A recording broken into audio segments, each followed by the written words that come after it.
Bismillahirrahmanirrahim. Assalamualaikum warahmatullahi wabarakatuh. Ayah bunda, anak-anak sekalian, selamat berjumpa kembali dengan Pak Guru Agama Pak Subagio.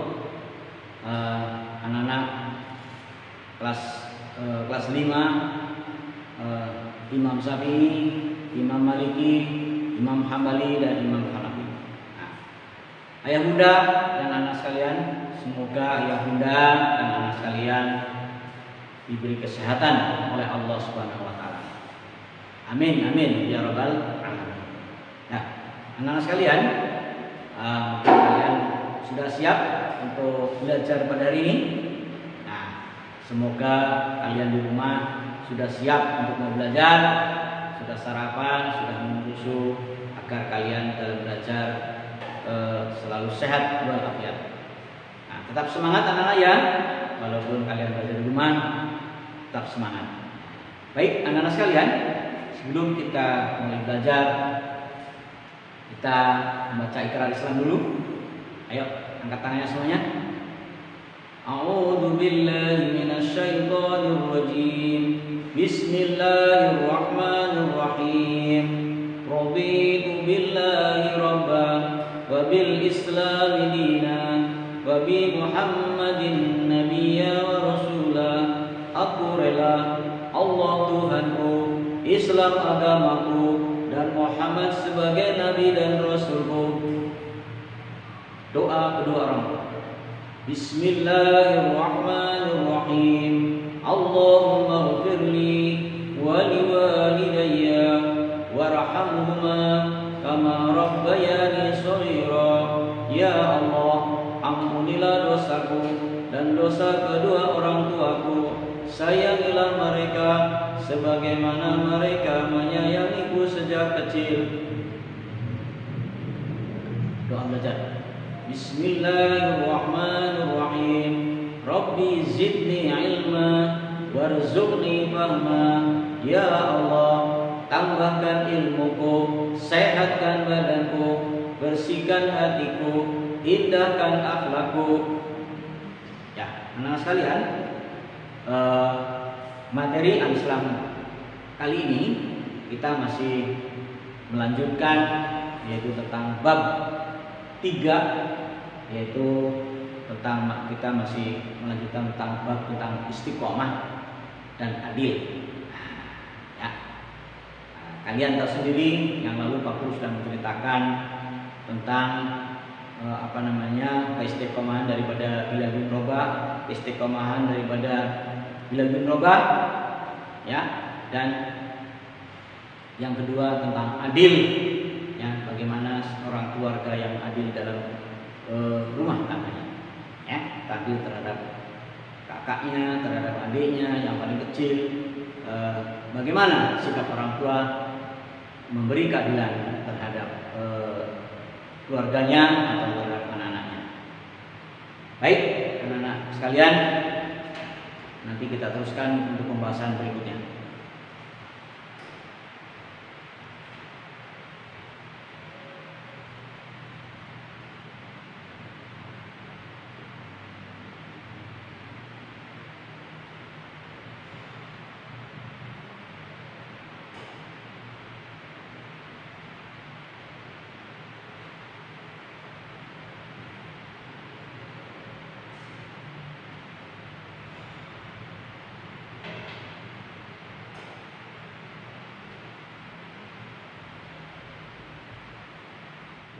Baiklah anak-anak sekalian, kalian dengarkan, kalian simak apa yang Pak Guru akan sampaikan.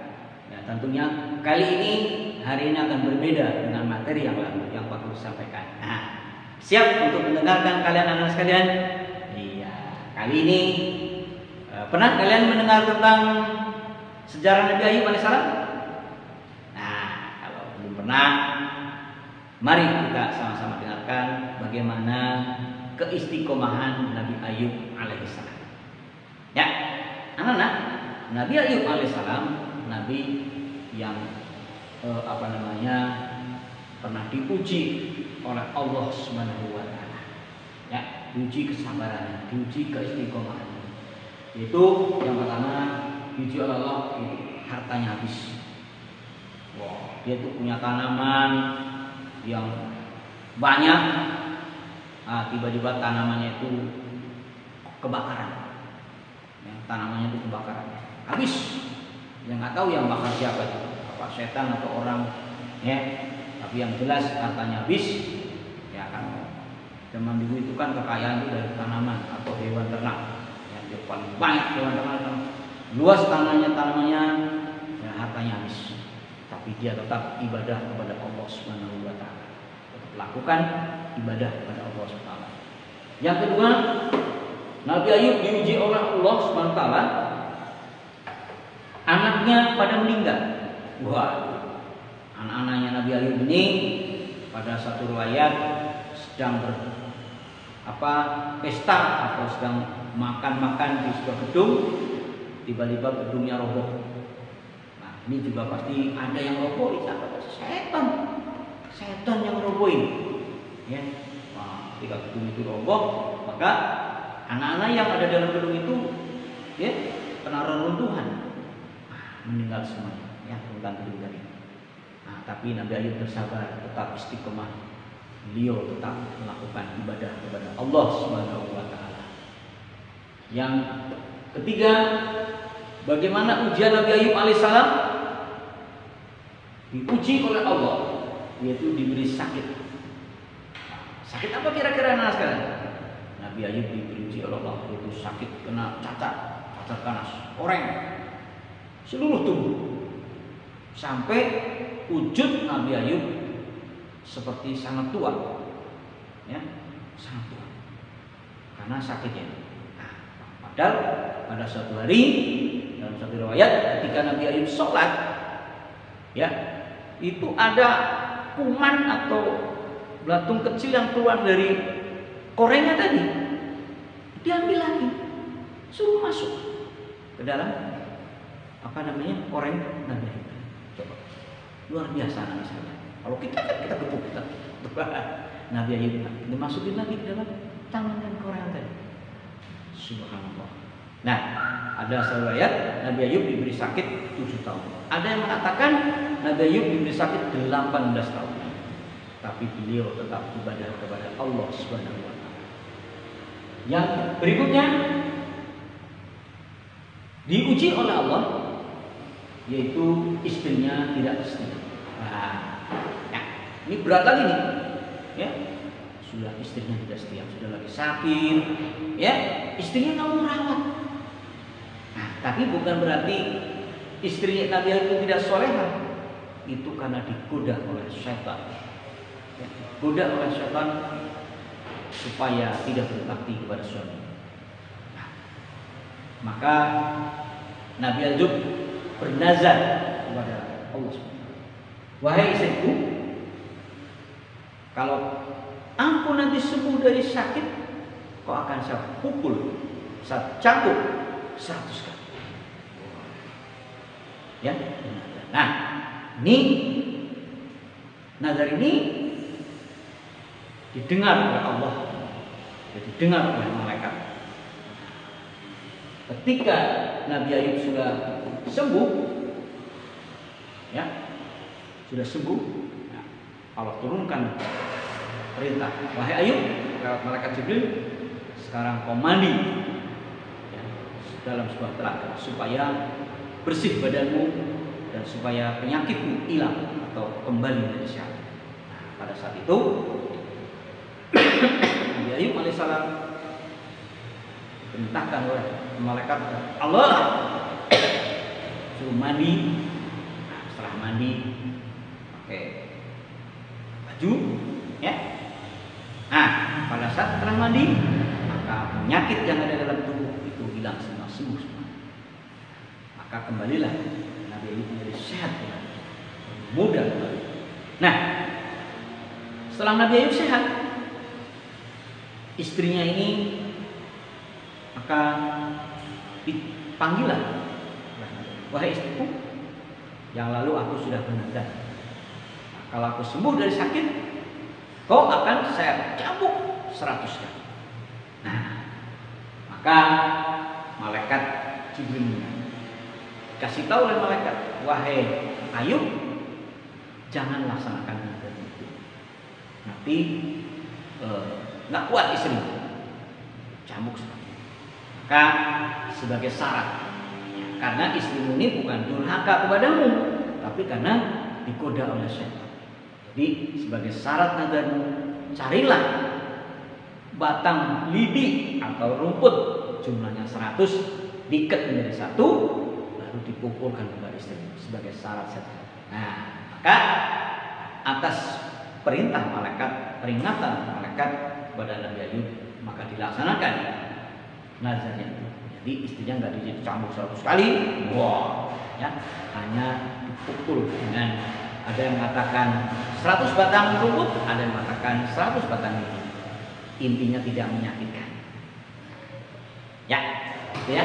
Nah sekalian, itu keistiqomahan dari Nabi Ayub alaihissalam. Nah sekalian, yang kedua tentang adil. Adil yang lalu saya sampaikan yaitu tentang bagaimana keadilan Khalifah Umar bin Khattab.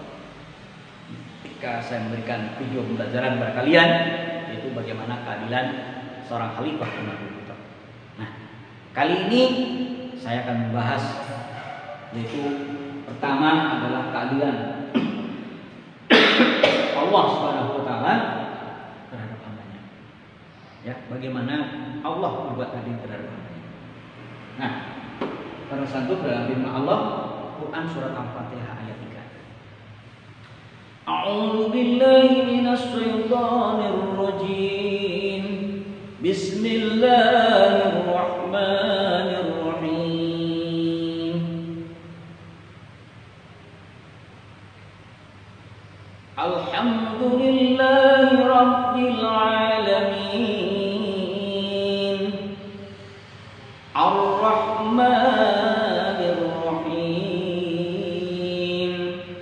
Nah, ya satu Bismillahirrahmanirrahim untuk tafsir ulama. Ayat 2 Alhamdulillahirabbil alamin. Ayat ketiga Ar-Rahmanir-Rahim. Apa arti anak-anak sekalian? Ar-Rahman. Ar-Rahman itu artinya yang Maha Pengasih. Yang Maha Pengasih lagi Maha Penyayang. Nah, di situ ditafsirkan keadilan Allah Subhanahu wa taala sangat jelas.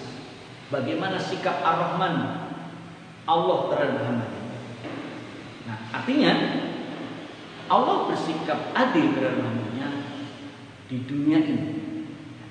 Ada orang yang sholat, ada orang yang salat, ada orang yang tidak sholat, ada orang yang kafir, ada orang yang beriman, tapi Allah tetap kasih rezeki.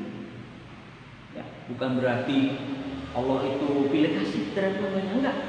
Oh, ini nggak sholat, nggak usah dikasih rezeki. Ini orang yang sholat, orang beriman kasih rezeki, bukan. Semua, ya, semua makhluk, semua manusia yang ada di bumi ini diberi rezeki oleh Allah Subhanahu. Nah, itulah berkat daripada sifat Ar-Rahman Allah, itu keadilan Allah. Ar-Rahman.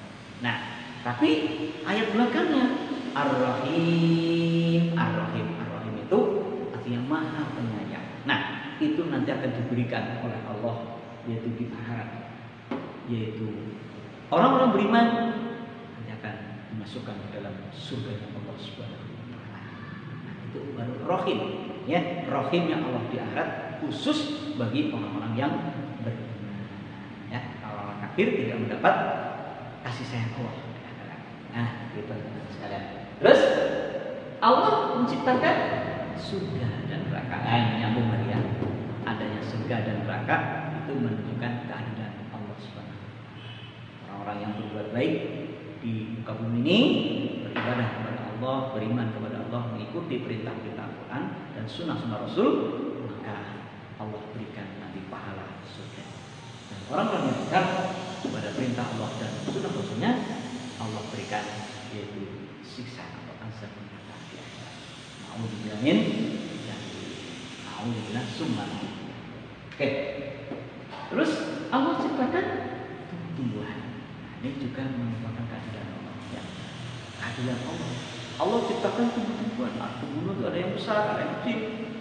Ya, kalau besar semuanya repot. Ada yang kecil, ada rumput, ya, ada tumbuhan yang besar. Tumbuhan besar, contoh pohon beringin, pohonnya besar, tapi pohonnya kecil. Ya, ada juga pohonnya kecil, buahnya besar. Contoh pohon nangka, besar, pohonnya nggak terlalu besar, kecil. Ya, pohonnya besar, pohon durian, ya, durian, pohonnya nggak terlalu besar, itu buahnya tajam-tajam, gede-gede, ya, sebola-bola kaki. Ya, nah itu. Nah, baik, Allah ciptakan laki-laki dan perempuan. Siapa yang pertama Allah ciptakan manusia di surga? Itu Allah menciptakan Nabi Adam alaihi salam. Ya, laki-laki. Terus dan Allah ciptakan sebagai jodohnya Nabi Adam yaitu Siti Hawa. Nah, ya, jadi ada laki-laki, ada perempuan. Cipta Allah menciptakan laki-laki dan perempuan. Itu maksud keadilan Allah Subhanahu wa taala. Kalau nggak ada laki-laki, nggak ada perempuan. Bingung laki-laki ini. Siapa yang masak di dapur? Gitu kan? Nggak ada masak, nggak ada perempuan, nggak ada yang masak di dapur. Bingung, ya? Nah itu. Nah, ini Allah ciptakan laki-laki. Berikutnya Allah ciptakan hewan, ada yang jenis jantan dan ada yang jenis perempuan yang sama.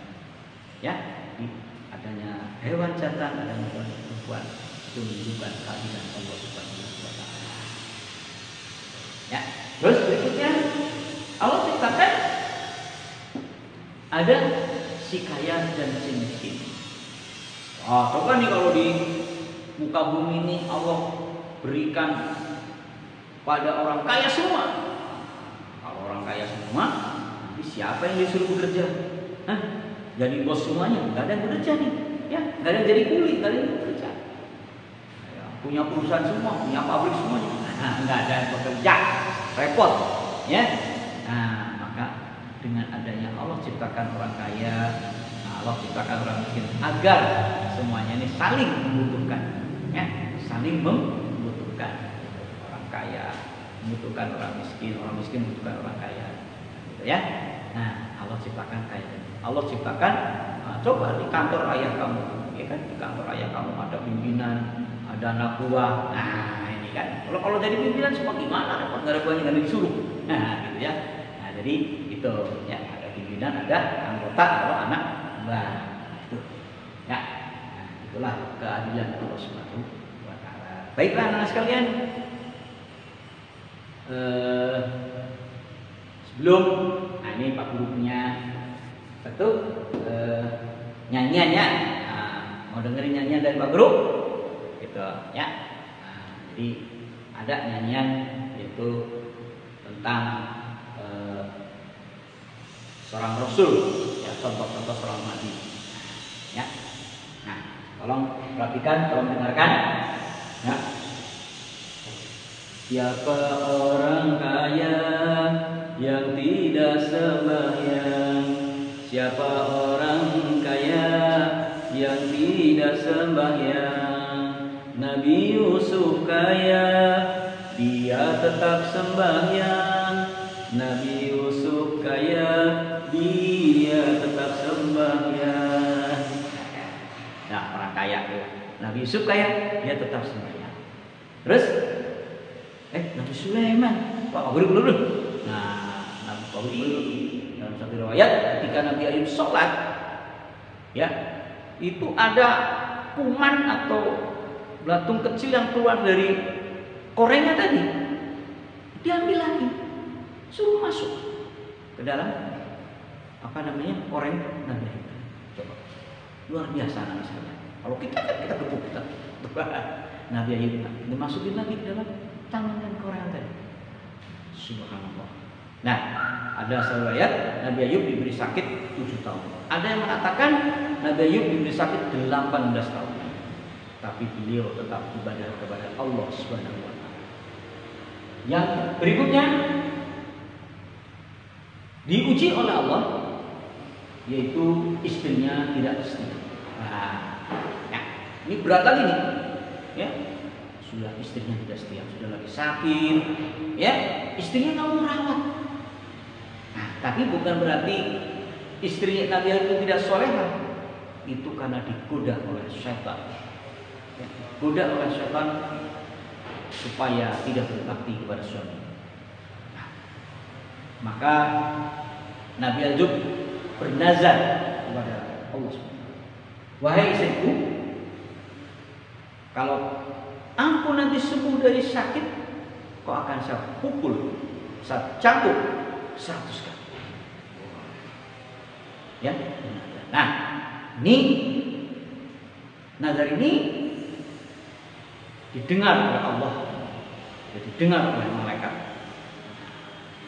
Ketika Nabi Ayub sudah sembuh, ya sudah sembuh, ya, Allah turunkan perintah, wahai Ayub, lewat malaikat Jibril, sekarang kau mandi, ya, dalam sebuah telaga supaya bersih badanmu dan supaya penyakitmu hilang atau kembali menjadi sehat.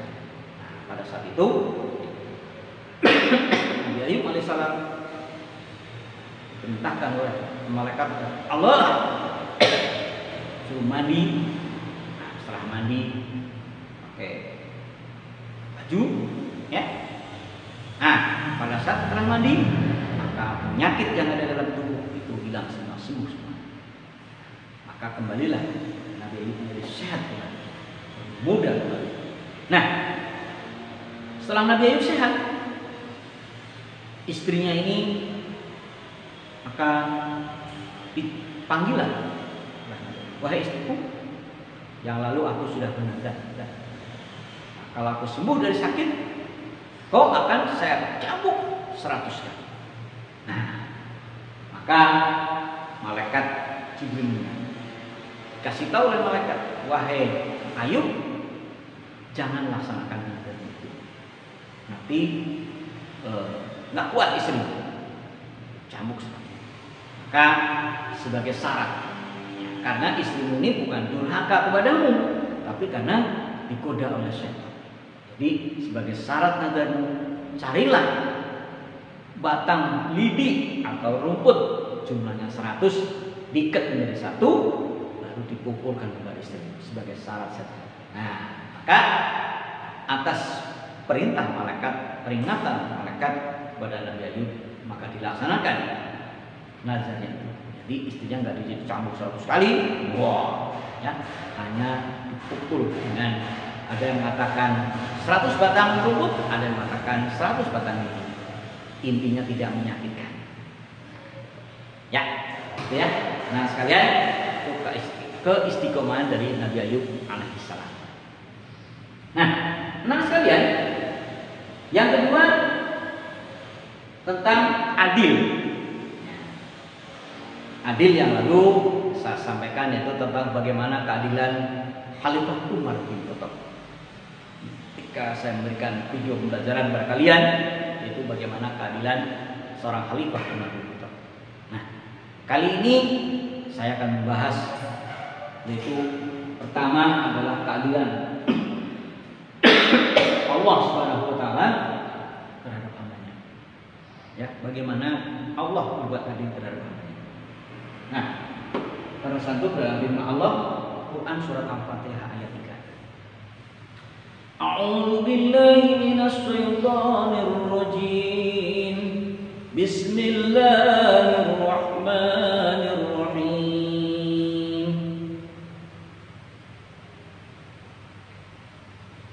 Alhamdulillahi rabbil alamin. Ar-Rahmanir-Rahim. Nah, ayat 1 Bismillahirrahmanirrahim menurut tafsir ulama. Ayat 2 Alhamdulillahirabbil alamin. Ayat 3 Ar-Rahmanir-Rahim. Apa arti anak-anak sekalian? Ar-Rahman. Ar-Rahman itu artinya yang baik. Anak-anak, ini ada nyanyian yang sangat menarik. Yang sangat menarik, yaitu tentang orang kaya. Nah, nanti ada juga orang ganteng, ada orang kaya, ada orang miskin, gitu ya, ada orang cantik. Gitu. Nah, sekarang orang kaya dulu, ya. Siapa orang kaya yang tidak sembahyang? Siapa orang kaya yang tidak sembahyang? Nabi Sulaiman kaya, dia tetap sembahyang. Nabi Sulaiman kaya, dia tetap sembahyang. Nah, sekarang orang yang ganteng, orang gagah. Siapa orang ganteng yang tidak sembahyang? Siapa orang ganteng yang tidak sembahyang? Nabi Yusuf ganteng, dia tetap sembahyang. Nabi Yusuf ganteng, dia tetap sembahyang. Oke, sekarang orang cantik. Siapa orang cantik yang tidak sembahyang? Siapa orang cantik yang tidak sembahyang? Nah, siapa yang cantik?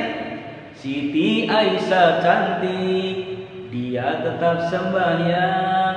Siti Aisyah cantik, dia tetap sembahyang. Siapa Siti Aisyah, anak-anak? Siti Aisyah adalah istri Rasulullah Shallallahu Alaihi Wasallam. Ya, dia orang cantik, dia tetap sembahyang. Banyak. Ada lagi Siti Khadijah, juga cantik juga, istri Rasul yang pertama. Ya, nah, dia tetap sembahyang. Terus apa lagi? Siti Maryam. Nah, Siti Maryam cantik, dia juga tetap sembahyang, itu anaknya ibunya Nabi Isa alaihissalam. Ya. Terus apa lagi? Tadi orang kaya udah, orang ganteng udah, cantik udah. Nah, orang miskin. Ya, orang miskin. Nanyanya ada. Siapa orang miskin yang tidak sembahyang? Siapa orang miskin yang tidak sembahyang? Nabi Ayub miskin, dia tetap sembahyang. Nabi Ayub miskin, dia tetap sembahyang. Oke, ya, sesuai dari yang Bapak sampaikan. Dia walaupun dicoba, diuji oleh Allah dengan berbagai cobaan, dia tetap sholat, tetap sembahyang ibadah kepada Allah Subhanahu wa Ta'ala. Baiklah, anak-anak sekalian, materi Al-Quran yang Pak Guru sampaikan hari ini kalian bisa memahami dan bisa mengerti dan bisa mengikuti dan senang mendengarkan dari saya. Mudah-mudahan bisa dipahami, ya, dipahami anak-anak sekalian. Amin, amin, ya rabbal alamin. Baik, anak-anak, sebelum kita tutup materi Al-Islam pada hari ini, mari kita Pak Guru akan membuat yel dulu. Siapa yang cinta Al-Quran? Aku cinta Al-Quran. Allahu Akbar. Baik, demikianlah materi Al-Islam pada ini. Anak-anak, salam kepada ayah bunda dan salam kepada kalian. Semoga ayah bunda dan anak sekalian diberi kesehatan oleh Allah Subhanahu wa Ta'ala, dan saya, keluarga Pak Guru, dan doakan semoga saya dan istri saya dan keluarga diberi kesehatan oleh Allah Subhanahu wa Ta'ala. Amin, amin, ya rabbal alamin. Mari kita tutup dengan ucapan hamdalah, alhamdulillahirabbil alamin. Assalamualaikum warahmatullahi wabarakatuh. Sampai juga saya.